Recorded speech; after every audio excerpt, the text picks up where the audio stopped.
सभी का स्वागत है सुरागला न्यूज चैनल के प्रदेश बुलेटिन में। मैं हूं अनुश्री भारद्वाज। चलिए नजर डालते हैं इस वक्त की फटाफट खबरों पर। डीआईजी कुमाऊं बनाने जा रहे हैं यातायात व्यवस्था के लिए नई कार्य योजना। प्राचीन शिव मंदिर कमेटी द्वारा आयोजित होने जा रही है भगवान श्री राम की भव्य बारात। सीएम धामी पहुंचे कॉर्बेट पार्क के जना पर्यटन जोन। मल्टी परिसर में 1 अक्टूबर से शुरू हुई धान खरीद। वित्तीय जागरूकता कार्यक्रम का हुआ आयोजन। सीएम धामी का कार्यकर्ताओं ने किया भव्य स्वागत। जेएम कैंप में सैकड़ों लोगों ने पहुंच उठाई सड़क शिक्षा और चिकित्सा की समस्या। अब खबरें विस्तार से। हल्द्वानी शहर के यातायात को लेकर डीआईजी कुमाऊं नई कार्य योजना बनाने जा रहे हैं। उन्होंने बताया कि कुमाऊं के प्रवेश द्वार हल्द्वानी में अक्सर जाम की समस्या बनी रहती है, इसलिए दूर दराज से आने वाले पर्यटकों व स्थानीय लोगों के लिए सुगम यातायात बनाने के लिए कार्य किया जा रहा है। संवाददाता दीपक अधिकारी की रिपोर्ट। मोस्टली साइबर क्राइम की तरफ डाइवर्टेड है। मोस्टली तरह की योजनाओं पे काम करने का मेरा विचार है। एक लॉन्ग टर्म जो 4 साल 5 साल 6 साल वाली है, जिसमें कि कुछ नए मार्गों का निर्माण के लिए हम प्रस्ताव भेज सकते हैं या जो अन्य एजेंसीज हैं उनसे मिल बैठ के इस प्रकार का एक ब्लूप्रिंट बना सकते हैं जो भविष्य के यातायात को डिकंजेस्ट करे। दूसरा शॉर्ट टर्म है, जिसमें कि जो छोटे मोटे अतिक्रमण हैं सड़कों के किनारे किए गए या किसी कॉर्नर को या किसी चौराहे को थोड़ा चौड़ा करना हो, या वहाँ पर अगर कोई हम इधर से कुछ चीज़ हटा के या कहीं कोई चीज़ जोड़ के ट्रैफिक को स्मूथ कर सकते हैं, इस पर हम स्पॉट बाय स्पॉट कार्रवाई करें। प्राचीन शिव मंदिर कमेटी मंगल पड़ाव द्वारा आयोजित होने वाली भगवान श्री राम बारात को लेकर कमेटी के पदाधिकारियों ने पत्रकार वार्ता कर कार्यक्रम की रूपरेखा बताई। इस दौरान संरक्षक रूपेन नागर व कार्यक्रम संयोजक हरिमोहन अरोरा ने बताया कि 15 अक्टूबर को भगवान श्री राम की भव्य बारात लटूरिया आश्रम बरेली रोड से दोपहर 2 बजे से निकाली जाएगी। संवाददाता दीपक अधिकारी की रिपोर्ट। हमें श्री रामला कमेटी द्वारा एक जिम्मेदारी सौंपी गई है प्राचीन शिव मंदिर समिति को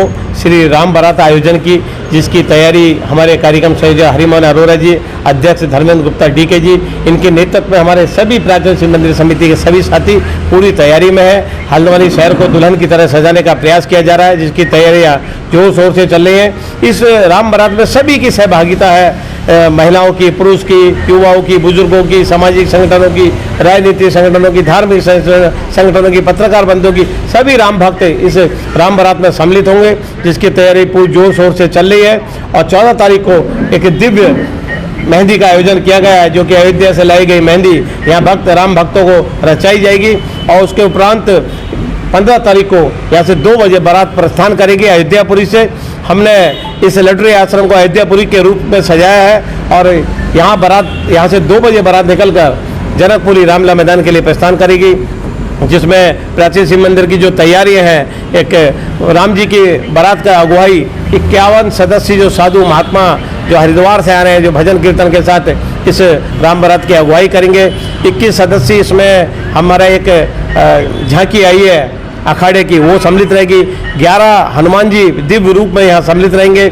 ऐसी बहुत आयोजन है, Kumaoni band, Gujarati band, Marathi band, यहाँ पंजाबी बैंड, ढोल नगाड़ा, इसमें हजारों की संख्या में राम भक्त सम्मिलित होंगे। मंदिर कमेटी द्वारा भव्य राम बारात निकालने की तैयारी है। इसमें माँ काली का अखाड़ा, हनुमान जी की झांकियाँ मुख्य आकर्षण का केंद्र होंगे और हजारों की तादाद में शहर भर के भक्त इसमें शामिल होंगे और राम बारात ऐतिहासिक राम बारात होगी। और 14 तारीख को यहाँ पर मेहंदी का कार्यक्रम होगा, जिसमें हजारों की तादाद में महिलाएं एक दूसरे को मेहंदी लगाएंगे और अयोध्या से मेहंदी भगवान के चरणों से आएगी। देखिए, श्री राम जी की बारात जो निकल रही है भव्य रूप से, प्राचीन शिव मंदिर कमेटी इसका संचालन कर रही है और इसमें सभी लोगों का विशेष रूप से सहयोग मिल भी रहा है। और इसके साथ अयोध्या से जो वहाँ राम मंदिर बनना हमारा, उसकी एक छवि भी हमने यहाँ मंगवा रखी है, जो अयोध्या से ही आ रही है यहाँ पर, जो हमारे यहाँ बारात के रूप में शामिल भी रहेगी। और एक हमारी टीम और है इसमें साथ में, जो हमारी 50 महिलाएँ हैं, 50 महिला पुरुष जो रहेंगे हमारे उसमें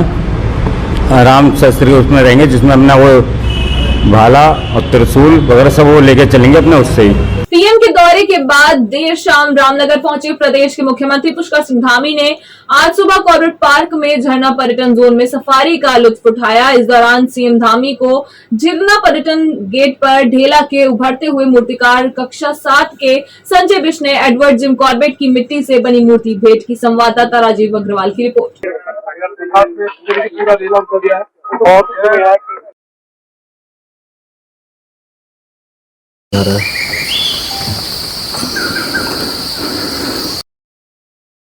आज मैंने जो हमारा कॉर्बेट क्षेत्र है, ये धीरे धीरे अब पूरा विश्व के मानचित्र पर आ रहा है। और पिछले दिनों इस क्षेत्र में हमारे प्रधानमंत्री आदरणीय मोदी जी के कारण से हमको G20 की समिट मिली और G20 के भी जो डेलीगेट्स आए थे उन्होंने भी इस क्षेत्र का भ्रमण किया और उनको भी एक अच्छा अनुभव वो कॉर्बेट क्षेत्र का लेकर गए और कहीं ना कहीं इस कॉर्बेट क्षेत्र का और अधिक संरक्षण हो, टूरिज्म के क्षेत्र में इसका अच्छा प्रबंधन हो और पर्यटन के क्षेत्र में लगातार पर्यटकों की जो आवाजाही बढ़ रही है उसके लिए हमारा जो वन प्रभाग है, ये टाइगर जो रिजर्व है, इसके अंदर और अच्छा प्रबंधन हो, इन सबको मैंने देखा है। साथ ही यहाँ के वन विभाग के अधिकारियों से भी आज मैंने कुछ विषयों पर यहाँ पर समीक्षा की है कि वनों के अंदर जो अतिक्रमण और अन्य प्रकार की जो परेशानियां हैं, जो हमारे लिए समस्या है, उस पर भी ठीक से काम हो, इन सभी विषयों पर। फाइटिंग कुछ टाइगर वगैरह या कुछ? टाइगर हम लोग जब यहाँ से जा रहे थे तो रास्ते में टाइगर मिला था और देखा हम लोग, क्योंकि आम बात है और भी जो जानवर हैं और भी दिखाई दिए। वाइल्ड लाइफ के लिए एक बहुत अच्छा स्थान है और अभी भी यहाँ पर होटल हुआ, टैक्सी है, परिवहन के क्षेत्र में है, तमाम प्रकार से आज ये पूरा क्षेत्र और उत्तराखंड के अंदर ऐसे वनों से जुड़े हुए जितने भी क्षेत्र हैं वो 2 लाख से भी ज्यादा लोगों को सीधे सीधे रोजगार उपलब्ध कराने का काम करते हैं। इसलिए उत्तराखंड सरकार की प्राथमिकता है कि इन वनों का संरक्षण, संवर्धन और ठीक से प्रबंधन हो, उसी काम की मैंने आज समीक्षा की। भाजपा की सरकार आने के बाद ऐसे मुद्दों को सुलझाया गया है जो मुद्दे लंबे समय से अनसुलझे हुए थे। तो नजूल की भूमि है और भी जो प्रकार की समस्याएं हैं या कुछ लोगों का लंबे समय से जो बसे हुए लोग हैं, 50 सालों से, 100 सालों से बसावट के लोग हैं, गोट है, खत्ते हैं या पीढ़ी दर पीढ़ी जो लोग रह रहे हैं, उन सभी का नियमितीकरण हो, नजूल की भूमि का भी ठीक प्रकार से बंदोबस्त हो, ठीक प्रकार से लोगों के नाम पर आ जाए। उसके लिए हमने एक कैबिनेट की सब कमेटी बनाई है, मंत्रिमंडल की उप समिति बनाई है। उप समिति हमारा सभी पर आकलन कर रही है, सभी साक्ष्यों को जुटा रही है और इस पर भी हम फैसला लेंगे। चाहे तो एक साथ होनी चाहिए, सब लोग एक साथ बैठना ही नहीं चाहते। पापा, ट्राई दिस। लो, सब लपक ली।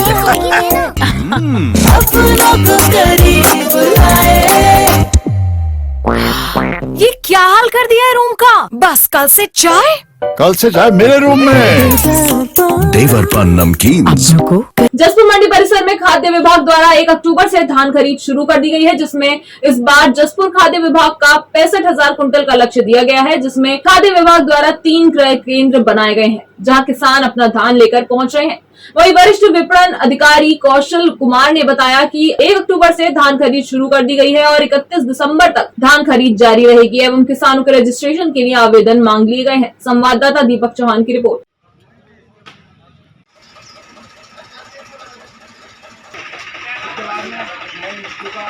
इस बार की धान खरीद 1 अक्टूबर से प्रारंभ हो चुकी है और धान खरीद की अंतिम तिथि 31 दिसंबर 2023 है।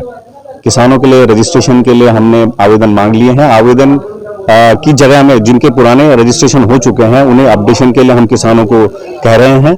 अब की बार हमारे यहाँ जसपुर में 3 क्रय केंद्र खोले गए हैं खाद्य विभाग के, जिनका लक्ष्य 65,000 कुंटल रखा गया है और आज दिनांक तक हमारी लगभग 1,000 कुंटल की धान खरीद हो चुकी है। उत्तराखंड ग्रामीण बैंक क्षेत्रीय कार्यालय हल्द्वानी की शाखा तल्ली बमोरी के अंतर्गत एक वित्तीय जागरूकता कार्यक्रम का आयोजन किया गया। इस कार्यक्रम का आयोजन वित्त मंत्रालय के आदेश पर किया गया था, जिस दौरान जन जागृति स्वयं सहायता समूह की अध्यक्षा मीनाक्षी पांडे, सचिव मंजू कपिल सहित अन्य महिलाओं ने भाग लिया। संवाददाता दीपक अधिकारी की रिपोर्ट। देख 2,500 पहले से थे, अब 10 लाख 2,500 और द्वारा सभी बैंकों में वित्तीय साक्षरता शिविर आयोजन करने के निर्देश दिए गए हैं। इसी उपलक्ष्य में हमारी तल्ली जोड़ी शाखा द्वारा एक वित्तीय साक्षरता का आयोजन किया गया, जिसमें क्षेत्र की महिलाओं ने प्रतिभाग किया और बैंक की विभिन्न योजनाओं की जानकारी दी गई। भारत सरकार की बेटी जागरूकता कार्यक्रम देश भर में चलाए जा रहे हैं। उत्तराखंड ग्रामीण बैंक में भी इसमें जागरूकता की जन जन तक पहुंचाने का प्रयास कर रहा है। इसमें आम जनों को सूचित किया जाता है कि अपने से संबंधित कोई भी जानकारी साझा न करें। OTP आज कोई भी अगर फोन पे पूछता है तो उसको न बताया जाए। इससे 100% सुरक्षित रहा जा सकता है जब इसमें सावधानियां बरती जाएं। उत्तराखंड ग्रामीण बैंक द्वारा जो विधिक साक्षरता शिविर जो आज लगाया गया है उसमें हमको उद्योग विभाग को भी आमंत्रित किया गया है। जिला उद्योग केंद्र की जो भी योजनाएं हैं, मुख्यमंत्री स्वरोजगार योजना, मुख्यमंत्री रोजगार योजना और प्रधानमंत्री जी द्वारा जो अभी PM विश्वकर्मा योजना लॉन्च की गई है छोटे शिल्पकार और कारीगरों के लिए, उनकी जानकारी यहाँ पर दी। यहाँ पर महिला शक्ति की काफी उपस्थिति है और उनको बताया कि कैसे स्वावलंबी बन सकते हैं और छोटा छोटा ऋण प्राप्त करके UGB के माध्यम से जो है ऋण सुविधा हम उपलब्ध करा सकते हैं। सर, मैं ये ग्रामीण बैंक से मेरे समूह का खाता है और नगर निगम द्वारा हमको हर क्षेत्र में काम करने के लिए स्टॉल प्रोवाइड किए जाते हैं और हमको वहाँ से ये प्रोडक्ट बनाने के लिए और अदर चीज़ों के लिए हम लोग को वहाँ से भी लोन मिलता है। रही वहाँ से अगर पास हो जाता है हमारा लोन तो हमें ग्रामीण बैंक से वो लोन मिलता है। हमको यहाँ जितनी भी महिलाएं थी सब स्वयं सहायता से जुड़ी थी, उसमें नगर निगम और ग्रामीण बैंक द्वारा DIC द्वारा हम लोग को जैसे बैंक से लेने वाले ऋण और बैंक से जो जितनी भी योजनाएं हैं जिससे हम सारी महिलाओं को फायदा हो वो लोनों के बारे में जानकारी दी गई। उस लोनों को कुछ महिलाओं ने लिया है। गुरुवार शाम प्रदेश के मुख्यमंत्री पुष्कर सिंह धामी पिथौरागढ़ से हेलीकॉप्टर द्वारा रामनगर पहुंचे, जहां जिलाधिकारी वंदना सिंह एवं SSP प्रहलाद नारायण मीणा ने उनकी अगवानी की। साथ ही राजकीय महाविद्यालय में बने अस्थायी हेलीपैड पर उन्हें गार्ड ऑफ ऑनर भी दिया गया। संवाददाता राजीव अग्रवाल की रिपोर्ट।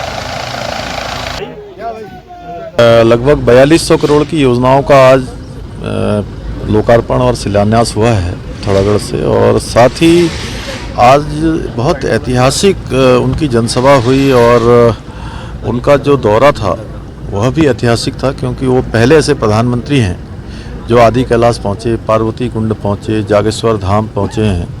और उनके इस दौरे के बाद निश्चित रूप से जैसे केदारखंड में उनके प्रवास के बाद केदारखंड का विकास हुआ, 4 धाम ऑल वेदर रोडें बनी, ऋषिकेश कर्णप्रयाग रेल लाइन बनी, केदारनाथ जी का पुनर्निर्माण, बद्रीनाथ का मास्टर प्लान, हेमकुंड और केदारनाथ के लिए रोपवे, हवाई सेवाएं, केदारखंड में तेज़ी से विकास होगा, मानसखंड का सर्किट बनेगा, अवस्थापनाएँ सुविधाएँ बढ़ेंगी।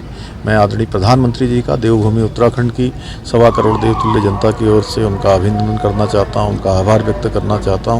और साथ ही आज जो पिथौरागढ़ में उनका रोड शो हुआ वह भी ऐसा रोड शो था जो आज से पहले कभी नहीं हुआ, और इतनी अपार संख्या में लोगों ने आकर निश्चित रूप से कहीं न कहीं प्रधानमंत्री जी की जो लोकप्रियता है या उनके प्रति लोगों का स्नेह है वह भी आज स्पष्ट रूप से दिखाई दिया। सीमांत क्षेत्र के लोगों ने पूरे देश को संदेश देने का काम किया है। सीमांत क्षेत्र चाहे तो एक साथ होनी चाहिए, सब लोग एक साथ बैठना ही नहीं चाहते। पापा, ट्राई दिस। लो, सब लपक लिए।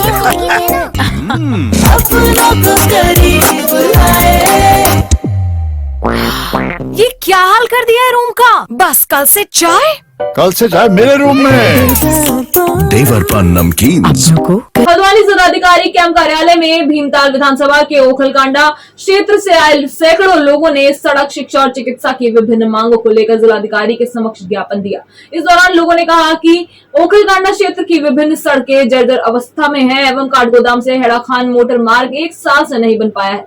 वहीं स्वास्थ्य क्षेत्र में लापरवाही की वजह से 4 मौतें हो चुकी हैं और लोगों को भारी परेशानी उठानी पड़ रही है। संवाददाता दीपक अधिकारी की रिपोर्ट।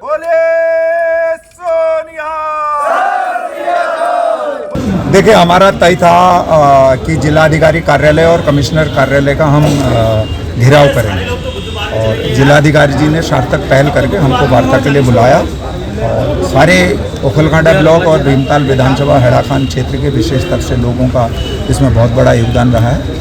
और सड़क, शिक्षा और स्वास्थ्य 3 बड़े मुद्दे हैं।